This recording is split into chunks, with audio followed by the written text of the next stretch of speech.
கோவை விமான நிலையத்தில் செய்தியாளர்களை சந்தித்த அமைச்சர் கே.ஏ. செங்கோட்டையன் புதிய அரசின் செயல்பாடுகள், எதிர்க்கட்சிகளின் விமர்சனங்கள் மற்றும் பல்வேறு அரசியல் விவகாரங்கள் குறித்து விளக்கம் அளித்தார்.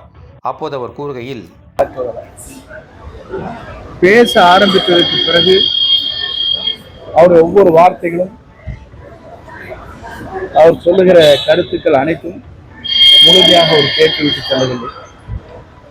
ஆனால் எதிர்க்கட்சி தலைவர் பேசும் வரை எல்லோருமே அதற்காக குறுக்கீடுகள், ஒரே ஒருவரை தவிர குறுக்கீடுகள் இல்லை. அதைத்தான் அவர் சொன்னார். நான் பேசி முடித்ததற்கு பிறகு எது வேண்டுமானாலும் கேட்கலாம் சொன்னார். ஆகவே அவரை பொறுத்தவரை தெளிவாக இருக்கிறார். அவருடைய சிந்தனையே வேறு. அவருடைய தொலைநோக்கு சிந்தனை என்பது ஒரு நேர்மையான ஆட்சியை தமிழகத்திலே தர வேண்டும், அதற்கு எல்லோரும் ஒத்துழைப்பு தர வேண்டும் என்பதுதான் அவருடைய நோக்கமே தவிர வேறொன்றும் இல்லை. வெளியே சென்றுவிட்டு பல்வேறு கருத்துக்களை சொல்வதற்கு உள்ளே இருந்த கருத்துக்களை சொல்லியிருந்தால் அதற்கான பதிலை அவர் அளித்திருப்பார்.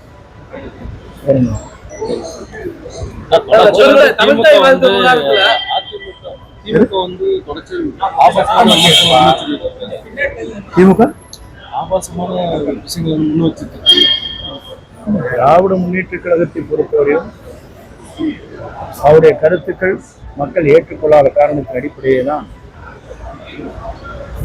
அதனுடைய தலைவரே இன்றைக்கு மக்களால் நிராகரிக்கப்பட்டிருக்கிறார் என்பதுதான் இன்றைய நிலை.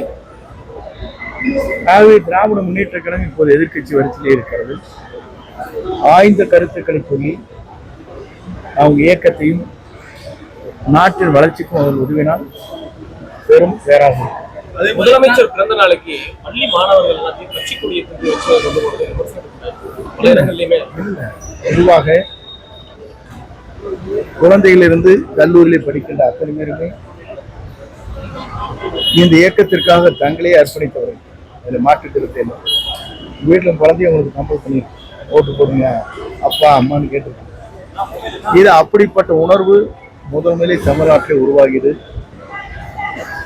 டிவிக்கு என்ற இயக்கத்திற்கு வாக்களிக்க வேண்டும் என்று விசில் சின்னத்தை உலகத்திற்கே பறைசாற்றுவதற்கு இந்த குழந்தைகள் எல்லாம் எங்கள் பணிகளை ஆற்றி இருக்கிறார் என்பது யாராலும் மறுக்க முடியாது. அதேபோல படித்தவர்கள், பெண்கள், ஒரு மாற்றம் தமிழ்நாட்டில் வேண்டும் என்பதுதான் எல்லோருடைய ஆசை. இந்த கனவு நிறைவேற்றப்பட்டிருக்கிறது. மேலை நாடுகளில் இருக்கிற தமிழர்கள் அத்தனை பேரும் பல பேர், இன்றைக்கு 4 லட்சம் மேற்பட்டவர்கள் 1,75,000 80,000 என்று செலவு செய்துவிட்டு ஒரு ஓட்டை அளிப்பதற்காக இங்கே வந்திருக்கிறார் சொன்னால் தமிழ்நாட்டில் உடைய தலைமையில் ஒரு மாற்றங்கள் தேவை என்பதுதான் தமிழ்நாட்டிலே உணர்வு படைத்த அத்தனை பேருக்கு. பள்ளி மாணவர்கள் கையில வந்து கட்சி கொடியை கொடுக்கிறது எந்த விதமான இல்லை, கட்சி கொடிக்கு அவள் ஏந்தி வருவதற்கு நாங்கள் பொறுப்பல்ல. தமிழ் தாய் வாழ்த்து விவகாரத்துல ஆளுநருக்கு தனி போட்டாங்கள், குடியரசுத் தலைவருக்கு தனி போட்டாங்கள் அப்படின்ற விவகாரத்தை அவை முன்னோரான நீங்க தானே முதலமைச்சருக்கு சொல்லி இருக்கோம். அதையே சொல்ல முடியாது. பொதுவாக குடியரசுத் தலைவரும் ஒன்றுதான், ஆளுநரும் ஒன்றுதான். நீங்கள் புரிந்து கொள்ள வேண்டும்.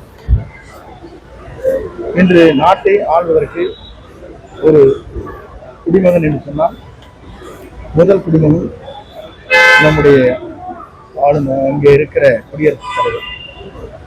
ஆள் என்பது ஒரு நாட்டில் இருக்கிற பல்வேறு செய்திகளை மத்தியிலும் மாநிலம் இருக்கின்ற உறவுகளை உருவாக்குவது ஆளுடைய பணி. இதைத்தான் சொல்கிற போது அவர்களால் கிண்டல் பண்ணார். எப்படி நாட்டுக்கு ஆளுநர் தேவையில்லையோ, நாட்டிற்கு வாழ் எப்படி தேவையில்லையோ, அதே போல நாட்டிற்கு கவர்னர் தேவையில்லைன்னு கிண்டல் பண்ணார். நண்பர் கண்டது எங்களை பொறுத்தவரை தெளிவாக சொல்லியிருக்கு. அவருடைய தலைவர் கூட சொல்கிற போது கலைஞருடைய பட திறப்புலாவிற்காக குடியரசுத் தலைவர் இங்கே வருகை தந்த போது எப்படி நடைபெற்றது என்பதை தெளிவாக சொன்னார். 2 முறை இங்கே தேசிய அங்கே என்பதெல்லாம் சொன்னார். அதை தவறில்லை. நம்முடைய லட்சியம் என்ன என்று சொன்னால் தமிழ் தாய் வாழ்த்து நாம் தமிழ் உணர்வை வெளிப்படுத்துகின்ற வகையில் அது எந்த இடத்தில் இருந்தாலும் அதை நாம் கொண்டு வர வேண்டும். முதலில் தமிழ் தாய் வாழ்த்து தான் என்பது என்னுடைய லட்சிய பயணமாக, என்னுடைய தலைவருடைய லட்சிய பயணமாக இருக்கிறது. அதை பொறுத்தவரை தெளிவாக ஆலோசனை செய்துவிட்டு அதற்கு பிறகு தேசிய கீதம் முடிந்ததற்கு பிறகு தேசிய கீதத்தை எந்த தவறும் இல்லை. வறட்சி வந்து தமிழகத்தை தாக்க போகுது சொல்றாங்க. பருவமழை தொடர்ந்து போயிட்டு இருக்கு. பேரிடத்துறை அமைச்சரா இது பேரிடரா முன்னதே இல்லை, மத்திய அரசு எதை போடுவீங்க? பொதுவாக தென்மேற்கு பருவமழை என்பது இந்த குறைவாகத்தான் இருக்கிறது. நமக்கு தேவையான அளவில்லை.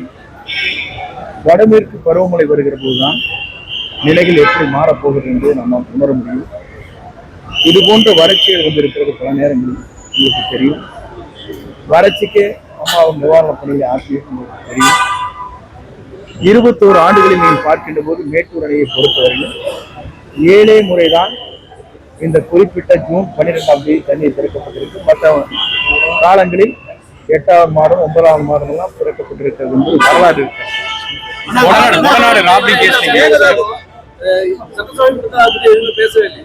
பேசா இருந்தால் அதுக்கு கொஞ்சம் பொருளை புரிந்து கொள்ள முடியும்.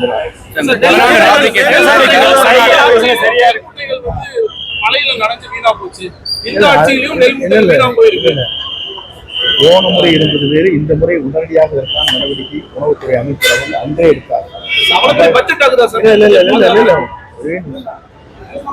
20 மூட்டைகள் தான் நனைந்து விட்டது என்பதும் 200 மூட்டைகள் நனைந்தாக சொன்னார்கள். 20 மூட்டைகள் நனைந்திருக்கிறது. அதற்கான பணிகளை கார்பாயின் செய்வார்கள். அதற்கு பக்குவப்படுத்துவதற்கு எப்படி நடவடிக்கை எடுக்கலாம், வருகின்ற நெல்லை எப்படி நாம் சேகரித்து மழையில் சிக்காமல் பார்த்துக்கலாம் என்பதற்கெல்லாம் நடவடிக்கை எடுக்கப்பட்டு வருகிறது. நாங்கள் பொறுப்பேற்று 45 நாட்கள் தான் ஆகிறது. அதற்கான என்னென்ன பணிகளை எப்படி ஆற்ற வேண்டும் என்பதை ஒவ்வொரு துறை அமைச்சரும் செய்து வருகிறார்கள். ஆகவே எல்லோருடைய பாராட்டில் பெறுகிற போது எங்களுக்கும் அவர் சொன்னார் நேற்றையும் கால அவகாசம் தேவை என்பதுதான். புதிய ஆணையம் வேண்டாம் அப்படின்னு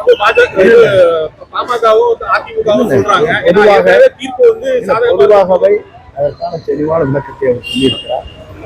2 விளக்கம் அதிலே குடிநீர் பெறுவதற்காக மேட்டூர் அங்கே இருக்கிற மேகதா அணையை கட்டப் போகிறோம் பெங்களூருக்காக சொன்னார். இது வேறு விஷயம். நம்முடைய விவசாயத்திற்காக பயன்படுத்துகிற ஏறத்தாழ 19 மாவட்டத்திலே குடிநீர் பிரச்சனையை தீர்வதற்காக வருகின்ற குடிநீருக்காக நாம் நடுவர் மன்ற தீர்ப்பை இன்னும் 33வது ஆண்டு வரையிலும் இருக்கிறது.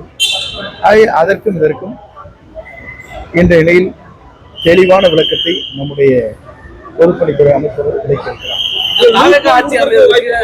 உதவி செய்யுங்க அப்படின்னு சொல்லி அனுமதிங்க சொல்லி பாஜக கேட்டாங்க அப்படின்னு சொல்லி நயினார்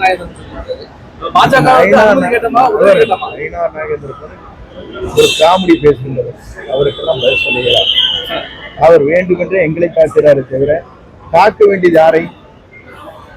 திராவிட முன்னேற்ற கழகம் தான் அவர்களை தாக்கி கொண்டிருக்கிறது, பிஜேபியை தாக்கி கொண்டிருக்கிறது. அங்கே தாக்குதல் கிடையாது, அங்கே சமரச முயற்சி. அங்கே இருக்கிற போது ஆட்சியில் இருக்கிற போது மருத்துவக் கல்லூரி உருவாக்குவதற்காக விண்ணப்பம் போட்டவர் அவரெல்லாம் இதை பேசுவது அழகாக இருக்கார். என்றைக்கும் கேட்டது கிடையாது. நாங்கள் ஆட்சி ஆய்வதற்கு நீங்கள் உதவி செய்யுங்கள் என்று என்றைக்குமே அவர் கேட்டது கிடையாது.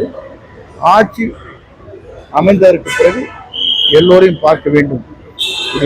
அங்கே இருக்கிற குடியரசுத் தலைவர், துணைத் தலைவர், பாரத பிரதமர், உள்துறை அமைச்சர், நிதி அமைச்சர் எல்லாம் காண்பது இயற்கையான ஒன்று. 8 வருஷமா குற்றவாளி